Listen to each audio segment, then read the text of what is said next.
আসসালামু আলাইকুম। আজকে সকাল থেকেই অনেক বেশি বৃষ্টি হচ্ছে। বৃষ্টির কারণে মনটা চাচ্ছে রিল্যাক্সে শুয়ে বসে থাকি, কিন্তু দেখেন পুরুষ মানুষের কত কষ্ট।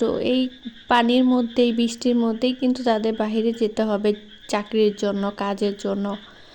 তো যাই হোক, তাদের জন্য একটু মন খারাপ করলাম, বিশেষ করে আমার হাজব্যান্ডের জন্য। সে থাকলে হয়তো আরও বেশি ভালো লাগতো।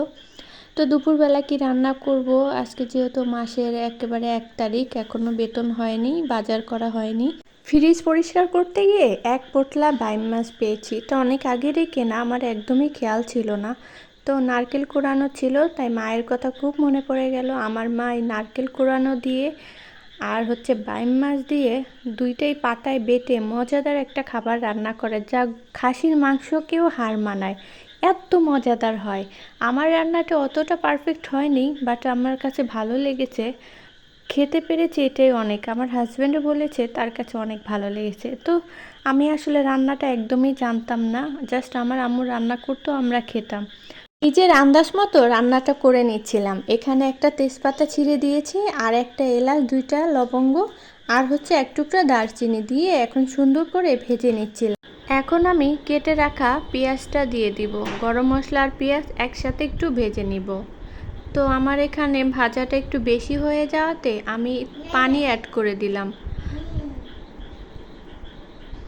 এই তো পানি অ্যাড করে দিয়ে আমি প্রথমে আদা বাটা, তারপরে রসুন বাটাটাও দিয়ে দিচ্ছিলাম। আমার কাছে আসলে রান্না করাটা একটা কেমন যেন একটা ভালো লাগা কাজ করে। সুন্দর করে গুছিয়ে গাছিয়ে রান্না বান্না করব, মনের মানুষটাকে খেতে দিব, আর সে সুন্দর করে বলবে আলহামদুলিল্লাহ, অনেক ভালো হয়েছে। তো এই কথাটা শোনার জন্য না আমি সবসময় চেষ্টা করি একটু মজাদার করে রান্না করার। কারণ কি, মজাদার করে রান্না না করলে তো হাজব্যান্ডের ভালোবাসা পাবো না। মজার মজার খাবার দিলে তো সে আমাকে ভালোবাসবে। আমার কাছে কেন জানি এই জিনিসটাই মাথায় কাজ করে।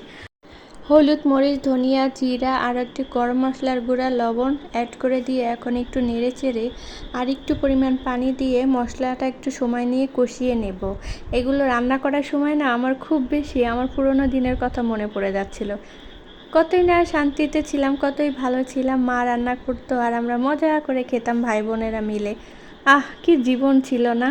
আর এখন পরের ছেলেকে রান্না করে খাওয়া, পরের ছেলের মন জোগাড় করো, কত কষ্ট না?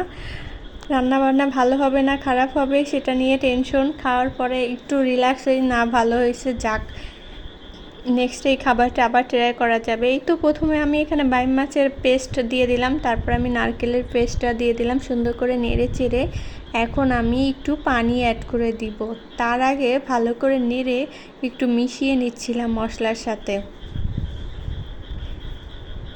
এই তো মশলার সাথে একেবারে মিশানো হয়ে গেল। তো এখন একটু পানি অ্যাড করে দিয়ে আমি এখন এই দুইটা জিনিসে একটু কষিয়ে নেব। আমি জানি না আমার মায়ের মতন হবে কি না, বাট আমি কিন্তু মন প্রাণ দিয়ে চেষ্টা করতেছি। আর আমার হাজব্যান্ড এসব আজগুবি খাবার খাবে কি না তাও আমি জানি না, কিন্তু আলহামদুলিল্লাহ আমার হাজব্যান্ড খেয়েছে, খেয়ে অনেক তারিফ করেছে।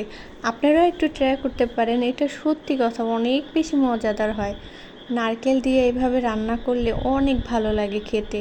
তো এই তো আমার খাবারটা কষানো হয়ে গেছে, এখন আমি আবার একটু পানি দিব। এবার পরিমাণ করে পানিটা অ্যাড করে দিব। এরপর যখন এই পানিটা শুষে তেল ভেসে আসবে, আলহামদুলিল্লাহ মাশাআল্লাহ আমার রান্নাটা কমপ্লিট। তো সবার জন্য অনেক অনেক দোয়া ভালোবাসা আমার এই ভিডিওর সাথে থাকার জন্য।